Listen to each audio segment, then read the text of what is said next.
رحم اللہ من قرأ الفاتحہ.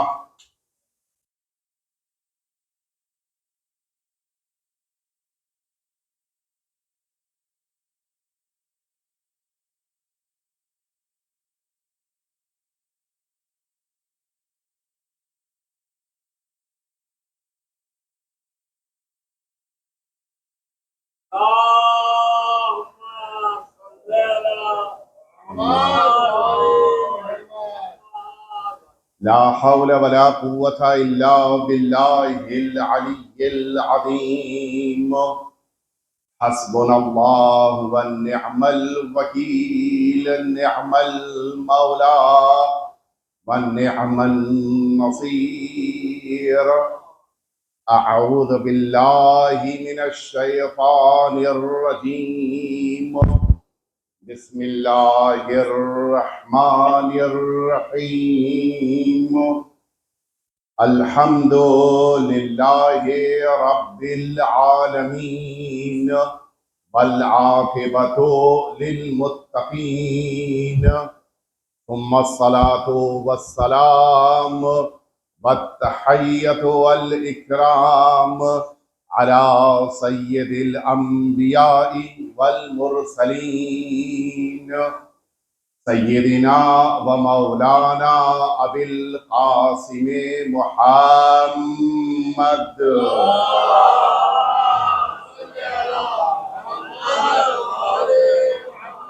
صلى الله عليه وعلى أهل بيته الأطيبين الأنجبين الذين أذهب الله عنهم الرجس وطهرهم تطهيرا.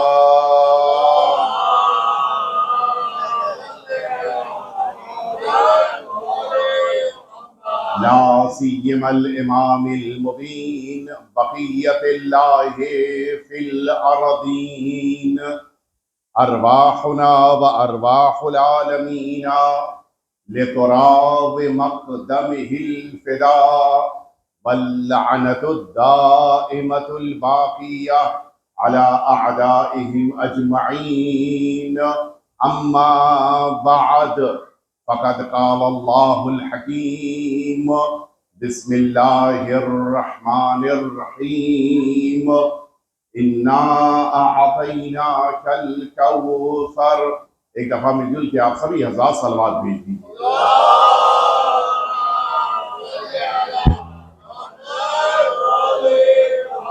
عزیزان محترم، آج جو تاریخ ہمارے درمیان سے گزری ہے اور جو تاریخ آ رہی ہے، یہ دونوں ہی تاریخیں بڑی قیامت خیز ہیں، اور ان تاریخوں میں ہم سبھی کو اس عظیم الشان شہزادی کا ماتم کرنا ہے کہ جنہیں کائنات میں اللہ نے سب سے عظیم رتبہ دیا اور امت نے سب سے زیادہ جس پر ظلم اٹھایا. اللہ کی بارگاہ سے جناب سیدہ کو عظمتیں ملیں اور امت کی طرف سے جناب سیدہ کے ساتھ ناانصافیاں ہوئیں. لہٰذا ہمیں اس بات کا اعلان کرنا ہے کہ ہمارا تعلق ظالموں سے نہیں ہے، ہمارا تعلق سیدہ عالمیان سے اور ان کی اولاد، ان کے فرزندوں سے ہے. اس بات کا اعلان کرنے کے لیے ہم سبھی فرش عزا پہ آ کر بیٹھے ہیں، اور اسی فرش عزا سے اٹھ کر اس اعلان کو دنیا والوں تک پہنچانے کے لیے ہم سینہ زنی کرتے ہوئے اس جگہ سے نکل کر دوسری امام بارگاہ تک جائیں گے. لیکن میں ایک التماس ضرور کروں گا، ہم سبھی جب یہاں سے اٹھیں تو ہم سب ماتمدار ہونے چاہیے. پھر باہر نکلنے کے بعد یہ نہ ہو کہ وہ اس انجمن کا اس انجمن میں ماتم نہیں کرے گا، اس علاقے والا اس علاقے والوں کے ساتھ ماتم نہیں کرے گا. ہم سب جناب سیدہ کے عزادار ہیں، ہمارے چہروں پہ مسکراہٹ نہیں ہوگی، ہمارے جسموں کے لباس سیدہ کی عزاداری کا اعلان کرتے ہوئے یہ بات ضرور دونوں اس قوم کے افراد تک بھی اور بقیہ قوم تک بھی یہ بات پہنچائیں گے کہ جس کا جتنا زیادہ قوی رشتہ سیدہ سے ہے اتنا ہی زیادہ وہ سوگوار بھی ہے. یقیناً آج ہمارے پاس وقت نہیں ہے کہ تفصیلی گفتگو آپ کے سامنے عرض کروں، گرچہ گفتگو طویل ہے لیکن چند باتیں مجھے آپ کے سامنے پیش کرنی ہیں۔ اللہ رب العزت نے جناب سیدہ کو اس روئے زمین پر جو شرف، جو درجہ، جو منزلت عطا فرمائی ہے وہ بڑی منفرد ہے۔ میں جلدی جلدی اپنے مراحل کو طے کر رہا ہوں تاکہ ایک منزل تک آپ کو لے کے آ سکوں۔ جناب سیدہ کو اللہ نے کچھ ذمہ داریاں اس کائنات میں دی ہیں کہ جن ذمہ داریوں میں سے ایک کو مجھے آپ کے سامنے آج پیش کرنا ہے۔ بڑا اہم مرحلہ ہے، آپ کی جتنی توجہ رہے گی اتنی جلدی اپنی بات کو مکمل کر لے جاؤں گا۔ جناب سیدہ کو اللہ نے بڑی ذمہ داریاں دی ہیں اور انہی ذمہ داریوں کے پہنچانے کے لیے اللہ نے جناب سیدہ کی عظمت، جناب سیدہ کی فضیلت، جناب سیدہ کا شرف اس امت کے لیے واضح کیا ہے۔ یہ لفظ میں تاکیداً کہہ رہا ہوں، آپ توجہ فرمائیں۔ جس طرح سے جناب سیدہ کے شرف کو اللہ نے امت تک پہنچایا، اس انداز میں کسی کا بھی شرف اللہ نے امت تک نہیں پہنچایا ہے۔ یہ عجیب ہے، سب سے زیادہ جن کا شرف اس امت تک پہنچا ہے وہ جناب سیدہ ہیں۔ حضور اکرم نے اس امت میں کسی ایک کے لیے بھی اپنی جگہ سے اٹھ کر احترام نہیں کیا ہے، صرف سیدہ کے لیے احترام کیا۔ جناب رسالت مآب نے اپنی امت میں کسی کے لیے بھی سب سے آخری دفعہ خدا حافظ کہنا اور شہر میں داخل ہونے کے بعد سب سے پہلے سلام کرنے کے لیے دروازے پہ آنا، یہ رسول اللہ نے کسی کے لیے نہیں کیا ہے، صرف جناب سیدہ کے لیے۔ جناب رسالت مآب کا عالم یہ ہے کہ اپنی بیٹی کے گھر کے دروازے کے سامنے سے گزرتے ہوئے اعلان کرتے ہوئے، خاموشی کے ساتھ نہیں، آہستگی کے ساتھ نہیں، ہم اپنے اپنے گھروں میں بیٹھ کر مصلی پہ جب کہتے ہیں السلام علیک یا رسول اللہ، ہماری آہستہ آواز پیغمبر تک پہنچتی ہے۔ آپ انصاف سے بتائیں، اگر رسالت مآب جناب سیدہ کے دروازے پہ کھڑے ہو کے خاموشی کے ساتھ یہ کہہ دیتے السلام علیکم یا اہل بیت النبوہ، کیا یہ آواز سیدہ تک نہیں پہنچتی؟ نہیں، رسول اللہ اعلان کرتے تھے۔ کیوں؟ تاکہ جناب سیدہ کے دروازے کا شرف لوگوں کو پتہ چل جائے۔ توجہ فرما رہے ہیں آپ؟ جو طریقہ کار رسول اللہ نے جناب سیدہ کے لیے اختیار فرمایا، اللہ نے جناب سیدہ کے علاوہ کسی کے نور کو دینے کے لیے رسول اللہ کو عرش پہ نہیں بلایا، صرف جناب سیدہ کے لیے عرش پہ بلایا ہے۔ عالم یہ ہے کہ جناب سیدہ کو اللہ رب العزت نے کوثر قرار دیا، امت میں کوئی کوثر نہیں ہے، صرف سیدہ کوثر ہیں۔ عالم یہ ہے کہ جناب سیدہ کی اولاد میں 2 بیٹے اللہ نے معصوم رکھے ہیں، اور نسل سیدہ میں یہ 11 امام رکھے ہیں۔ دنیا میں کسی خاتون کو یہ شرف نہیں ملا ہے۔ یہ ساری عظمتیں، ساری فضیلتیں، ساری شرافتیں جو اللہ رب العزت جناب سیدہ کو دے رہا ہے، کیوں؟ اس لیے کہ ایک عظیم ذمہ داری کو سیدہ کو پورا، البتہ کئی ہیں، آج میں جس کا ذکر کر رہا ہوں اس عظیم ذمہ داری کا ذکر ضروری ہے۔ وہ ذمہ داری کیا ہے؟ وہ ذمہ داری یہ ہے کہ دیکھیں جناب سیدہ کو اتنی بلندی اللہ نے دی بھی ہے، لوگوں میں واضح بھی کیا۔ کیوں؟ تاکہ اس امت کے درمیان جناب سیدہ کی شخصیت ایک اتفاقی شخصیت بن جائے۔ سب کے بارے میں اختلاف ہو سکتا ہے، سیدہ کے بارے میں اختلاف نہیں ہوگا۔ حتیٰ اس امت میں غیروں نے لکھا ہے کہ جناب سیدہ خاتون جنت ہیں۔ خاتون جنت کے معنی کیا ہیں؟ بقیہ کی جنت کے بارے میں گفتگو ہوگی، سیدہ کے بارے میں جنت کی گفتگو نہیں ہونی ہے۔ کیوں؟ اس لیے کہ رسالت مآب کی حدیث ہے کہ اول من يدخل الجنہ ابنتی فاطمہ، سب سے پہلے جو جنت میں قدم رکھیں گی وہ کون ہیں؟ وہ میری بیٹی فاطمہ ہیں۔ بالکل کے صلوات بھیج دیجیے آپ حضرات۔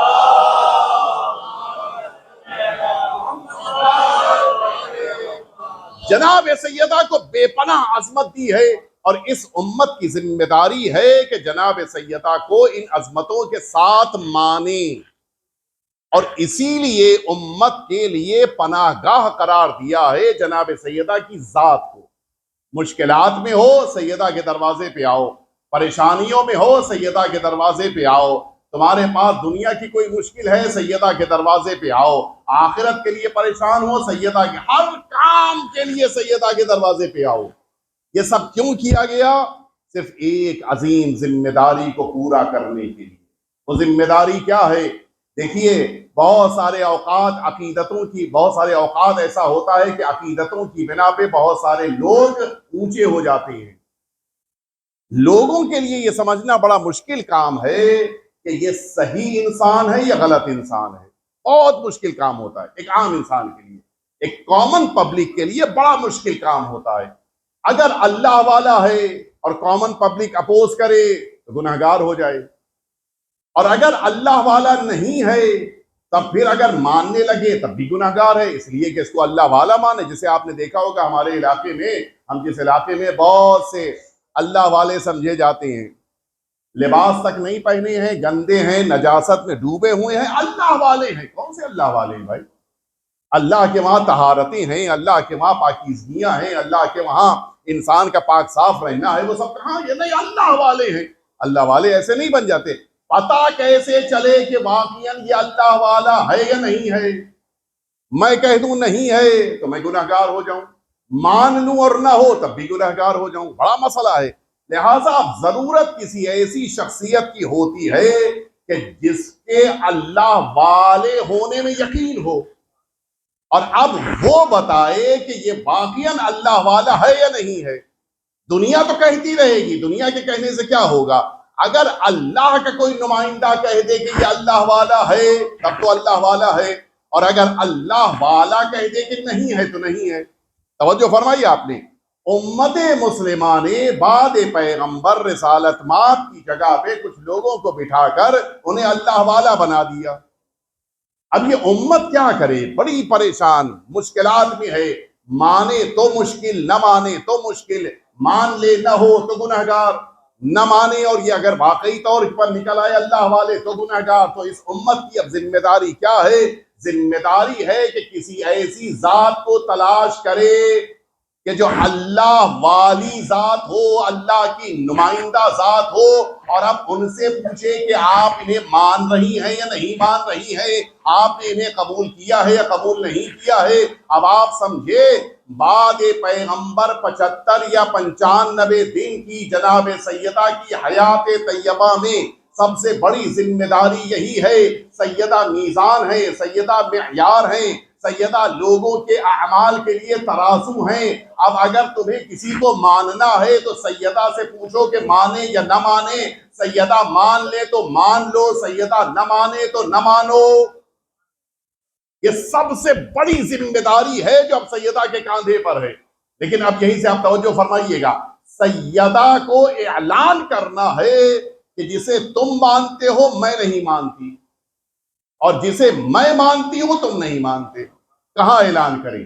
اگر اپنے بیت الشرف میں اعلان کریں تو ظاہر ہے کہ گھر میں رہنے والے سنیں گے، بقیہ نہیں سن پائیں گے۔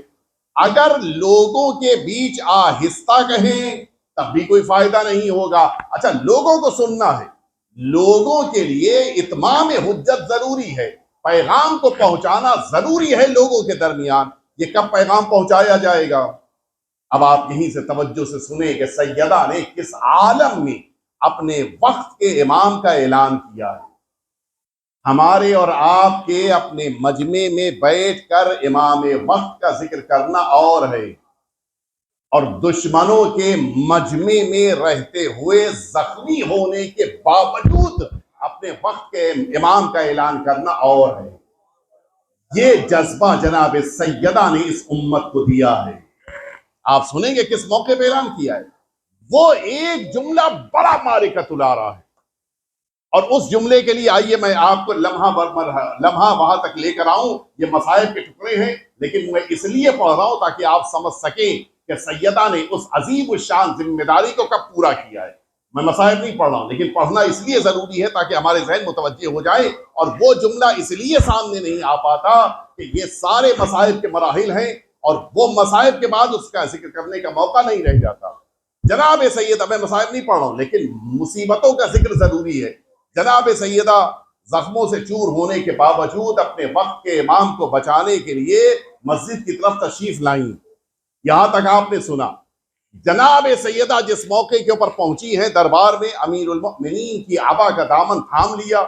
اور عالم یہ تھا واقعی طور کے پر بعض ایسے مسائل ہیں کہ جن کا ذکر بھی مشکل ہے.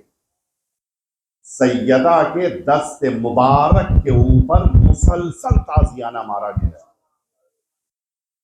لیکن سیدہ نے امیر المؤمنین کا دامن نہیں چھوڑا. میں نہیں چھوڑوں گی امیر المؤمنین. اور اس کے بعد اب آپ جملہ سنیے. لوگوں نے اتنا زیادہ پریشر ڈالا، اتنا زیادہ مجمع بیچ میں آیا کہ کچھ لمحات کے لیے امیر المؤمنین آگے ہو گئے اور سیدہ پیچھے آ چکی، بیچ میں مجمع آ گیا. امیر المؤمنین نے اب سنے یہاں سے جناب سلمان سے کہا کہ جاؤ جلدی سے رسول کی بیٹی سے کہو کہ وہ بیت الشرف چلی جائیں، ورنہ دنیا میں قیامت کے آثار دیکھ رہا ہوں. اور یہ جملہ جب جناب سلمان نے آ کر، پوری توجہ سنیے گا پتہ، جناب سلمان نے آ کر جب شہزادی سے یہ جملہ کہا کہ اے شہزادی، آپ رسول رحمت کی بیٹی ہیں، آپ بیت الشرف واپس چلی جائیں ورنہ دنیا میں قیامت کے آثار نمودار ہو رہے ہیں. سیدہ نے جملہ فرمایا تھا. فرماتی ہے کہ سلمان کاد ان یقتلوا علی. اے سلمان، نہیں دیکھ رہے ہو یہ سب امیر المؤمنین کو قتل کرنا چاہتے ہیں. میں یہاں سے جاؤں گی نہیں، میں جب تک امیر المؤمنین کو ساتھ میں لے نہیں لیتی میں واپس نہیں جاؤں گی. اس موقع میں جناب سلمان نے برجستہ کہا کہ شہزادی، میں آپ کے پاس اپنے اختیار سے نہیں آیا ہوں، مجھے امیر المؤمنین نے بھیجا ہے. اب یہاں سے توجہ سنیے آپ. پورا مجمع ہے، پورا مدینہ ہے جو گھروں سے نکل کے آ چکا ہے، دربار کے باہر کھڑا ہے. امیر المؤمنین آگے ہیں، سیدہ پیچھے ہیں. اس موقع کے اوپر اب سیدہ نے اس ذمہ داری کو پورا کیا. سیدہ اس موقع پر سلمان سے کہتی ہیں، فرماتی ہیں کہ اذن اسمعہ واطیعہ. میں اگر امیر المؤمنین نے جو میرے امام ہیں اگر انہوں نے کہہ دیا ہے تو اب میں ان کی بات سنوں گی، ان کی اطاعت کروں گی. آپ متوجہ ہوئے اس زمانے میں جس کی بیعت ہوتی ہے اسی کی اطاعت کی جاتی تھی. سیدہ نے بھرے مجمع میں اعلان کر دیا کہ تم جس کی بیعت کر کے اطاعت کرنا چاہو کرو، میں امیر المؤمنین علی کی امامت کی قائل ہوں، انہی کی اطاعت کروں گی. یہ پورے مجمع کے سامنے سیدہ نے یہ اعلان کر کے امامت کا اعلان فرمایا ہے. یہ بہت بڑی ذمہ داری تھی، یہ سیدہ نے پورا کیا ہے. میں کہوں گا یا رسول اللہ، جس امامت کا اعلان آپ نے 1.25 لاکھ کے مجمع میں غدیر میں فرمایا تھا، اس امامت میں اطاعت کا اعلان سیدہ نے فرمایا ہے. لیکن یا رسول اللہ، اپنے چاہنے والوں کے بیچ امامت کا اعلان اور ہے، دشمنوں کے مجمع میں امیر المؤمنین کی امامت کا اعلان اور ہوتا ہے. ایک عظیم ذمہ داری ہے جو سیدہ نے امامت سے متعلق اس مدینے میں پوری کی ہے، اور اسی لیے سیدہ کا یہ جملہ بڑا قیمتی ہے. اور اب جب دشمنوں نے یہ دیکھا کہ واقعی طور کے اوپر سیدہ کا اختیار اتنا زیادہ ہے کہ اگر چاہیں تو اس دنیا میں قیامت آ سکتی ہے، امیر المؤمنین کو تب ان سب نے رہا کیا ہے اور امیر المؤمنین کو لے کے سیدہ گھر میں آئیں. عجیب مرحلہ ہے. سیدہ زخموں سے، آپ خود غور کیجئے، جناب سیدہ کا خطبہ موجود ہے. میں آج جب مصائب شروع ہی سے ہو رہے ہیں تو ذرا سے یہ جملہ بھی سن لیجئے. عجیب درجہ ہے جناب سیدہ کا. وہ شہزادی کے جو زخموں سے چور ہیں، وہ شہزادی کے جن کا پورا بدن لہو لہان ہوا ہے، وہ شہزادی کے جن کا بیٹا شہید ہو چکا ہے، یہی جس موقع کے اوپر دربار میں آپ نے تشریف فرما ہو کر خطبہ دیا ہے، اس پورے خطبے میں آپ دیکھ لیجئے رسول اللہ کا بیان ہے، اللہ کی توحید کا تذکرہ ہے، امیر المؤمنین کی عظمتوں کا تذکرہ ہے، خاندان اہل بیت اطہار کا تذکرہ، سب کچھ ہے. سیدہ نے اپنی مظلومیت سے متعلق ایک جملہ نہیں فرمایا، ایک جملہ نہیں.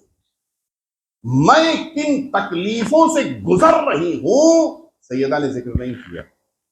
جبکہ عالم یہ تھا کہ آپ عصا کا سہارا لے کے تشریف لائی ہیں۔ یہ ہے اصل عظمت جناب سیدہ۔ مصیبتوں کے ہجوم میں ہونے کے باوجود اسلام کا پیغام پہنچانے کے لیے سیدہ ہر جگہ موجود ہیں، لیکن اپنے زخموں کا ذکر نہیں کیا۔ یہ جناب سیدہ کی عظمت ہے، جو امامت کے لیے آپ کی قربانیاں بے مثال ہیں۔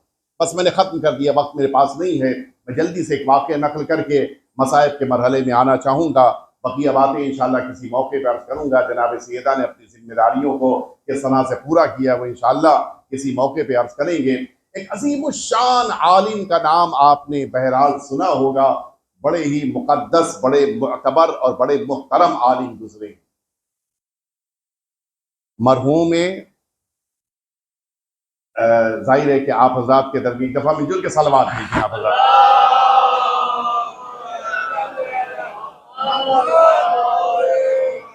مرحوم شیخ جعفر شوشتری بڑے عظیم الشان عالم دین گزرے ہیں، اور آپ کے بڑے معجزات ہیں، بڑی کرامتیں ہیں۔ آپ کو خود سرکار سید الشہداء نے قوت گویائی دی تھی، اور اس کی بنا پہ آپ بہترین خطیب بنے تھے اپنے زمانے میں۔ تشریف لاتے تھے نجف اشرف اور کربلا مجلسیں پڑھتے تھے۔ سرزمین کربلا جس زمانے میں مجلسیں پڑھنے آئے تھے، ان کا طریقہ کار یہ تھا کہ رات میں مجلسیں پڑھتے تھے، اور دن میں اس لمحے ان موقعوں پر کہ جب امام کا حرم خلوت ہو آ کے بیٹھتے تھے اور امام سے راز و نیاز کرتے تھے، گفتگو کرتے تھے، دل کی بات کہتے تھے۔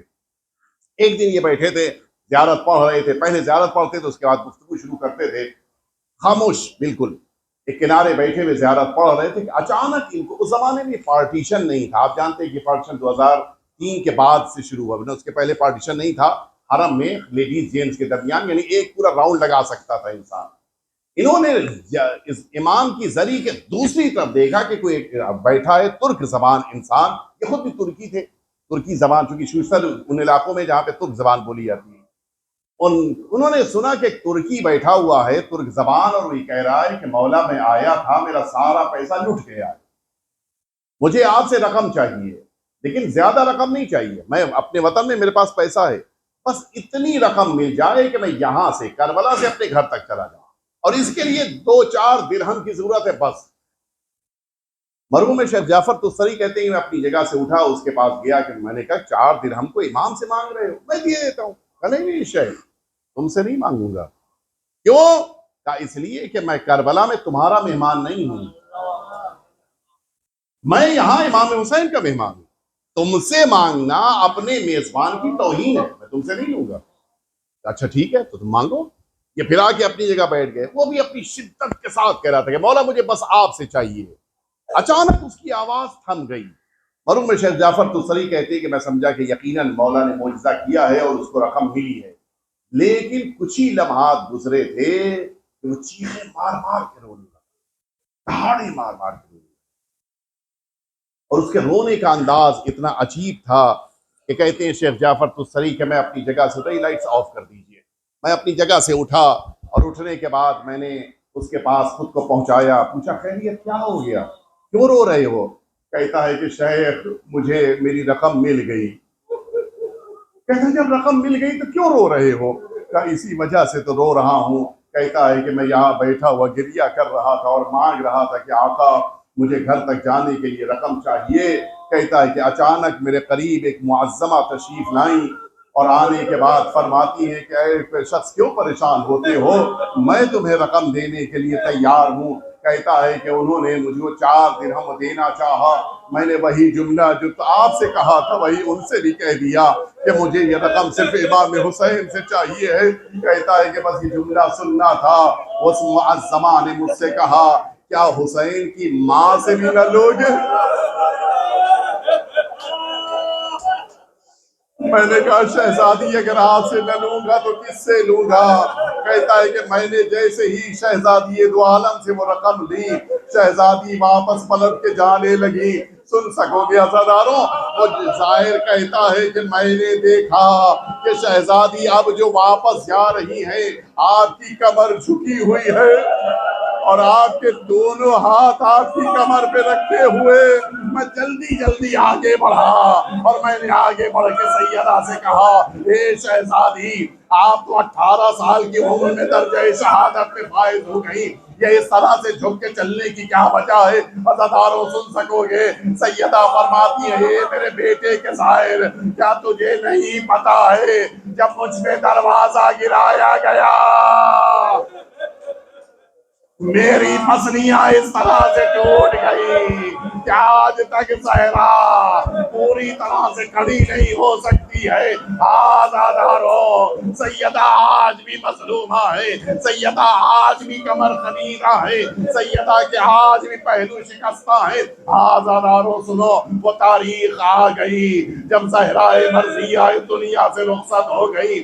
امیر المؤمنین مسجد میں تشریف فرما ہے، امام حسن امام حسین دوڑتے ہوئے آئے، اپنے بابا سے لپٹ گئے، بابا اماں دنیا سے رخصت ہو گئی۔ سن سکو گے عزادارو؟ امیر المؤمنین اپنی جگہ سے اٹھے، فاتح خیبر امیر المؤمنین کبھی زمین پہ بیٹھتے ہیں، کبھی زمین سے اٹھتے ہیں، آواز دے رہے ہیں، اے زہرا، علی کی کمر ٹوٹ گئی۔ عزادارو، امیر المؤمنین بیت الشرف میں آئے، دیکھا سیدہ زمین کے اوپر آرام فرما رہی ہے۔ عزادارو، عجیب لمحہ ہے، ہر شخص کی فطرت ہوتی ہے جب کسی مرحوم کو دیکھے تو اس کے جنازے کو دیکھ کے گریہ کرتا ہے۔ امیر المؤمنین گھومے، امام حسن امام حسین کی آنکھوں سے آنسو پوچھ کے یہ جملہ فرماتی ہے، اے بچوں، بلند آواز سے گریہ نہ کرنا، کہیں دشمنوں کو خبر نہ لگ جائے۔ میری زہرا نے وصیت کیا ہے کہ دشمنوں کو میرے جنازے پہ نہ آنے دینا۔ آزادارو، امیر المؤمنین نے سیدہ کو غسل دیا، اپنے ہاتھوں سے کفن پہنایا، لا کے صحن خانہ میں جنازہ رکھا۔ لیکن عجیب لمحہ ہے، اب جیسے ہی جنازہ لا کے رکھا گیا، ہونا چاہیے تھا یہ بچے دوڑتے ہوئے آتے، ماں سے لپٹ جاتے، لیکن امیر المؤمنین آوازیں دے رہے ہیں، اے بچوں آؤ، اپنی ماں کو آخری دفعہ الوداع کہہ لو۔ یہ بچے اپنی جگہ سے نہیں اٹھ رہے ہیں، اچانک آواز دیتے ہیں، یا اماں، اے مادر گرامی، اماں، اذا لقیتی جدنا رسول اللہ، اگر نانا سے ملاقات ہو جائے، اے اماں، ہمارا سلام کہہ دیجئے گا اور کہہ دیجئے گا، اِنَّا قَدْ بَقَيْنَ بَعْدَكَ یتیمین فی دار الدنیا، اے نانا، ہم تو اس دنیا میں یتیم ہو گئے، بس یہ جملہ سننا تھا، بند کفن کھلے۔ سیدہ کے دو ہاتھ نمودار ہوئے، اے میرے بچوں آؤ، ماں کے سینے سے لپٹ جاؤ۔ حسن حسین دوڑتے ہوئے آئے، اپنی ماں سے لپٹ گئے۔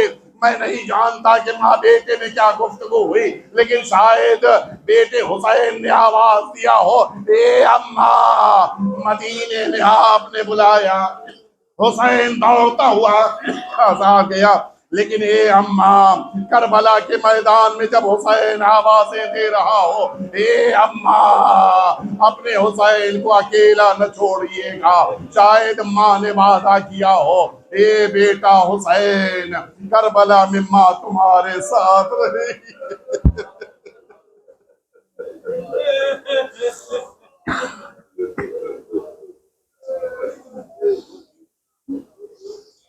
ماتم حسین، حسین، حسین، حسین، حسین، حسین، حسین۔